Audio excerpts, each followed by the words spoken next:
Hey everyone, today I checked out Me Gusta Tacos located at the district at Green Valley in Henderson, Nevada.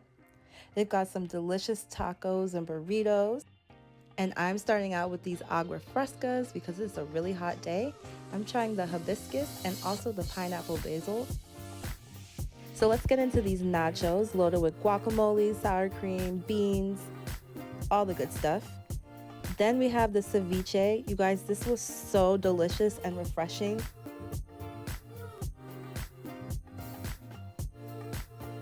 So up next we have the taco trio. I tried the veggie, the Korean kalbi, and the pork belly. Next up we have the California burrito. This has crunchy tater tots, carne asada, and cheddar cheese and sour cream. That was my favorite. Then we also have the steak and egg with carne asada, scrambled eggs, and guacamole. And finally, these super delicious churros.